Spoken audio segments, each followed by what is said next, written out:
Нормально, сердце хорошее, лежите, не умрете, выздоравливаете. И ушел. Через 5 часов это уже было. Стало хуже, не моготу. Мы звали третью скорую. Третья приехала. Вот этот, наверное, адекватный парень попался. Все измерил, сразу загрузил в машину и увез в больницу. Утром в 6 утра это было. 25 числа. Власти Казахстана сообщили, что жительница Нур-Султана скончалась от коронавируса. Это первая зарегистрированная смерть от коронавируса не только в Казахстане, но и во всей Центральной Азии. Лечение составит только покупка продуктов, лекарств или выход на работу. В то же время с 30 марта большинство... Об этом сообщил 26 марта на брифинге министр информации и общественного развития Казахстана Даурен Абаев.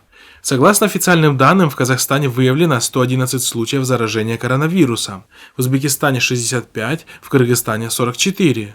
Канцер дохили ягон толори маҷлис дар зимни вай будани зимни мавҷуд будани вирус ва баъзан дар дохили нақлиёти ҷамъиятӣ тавсия дода мешавад.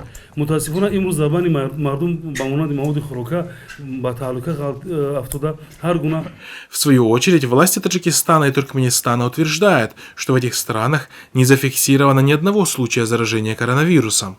Но на фоне вспышки коронавируса в Китае находились сотни граждан Таджикистана, которые позже вернулись в страну.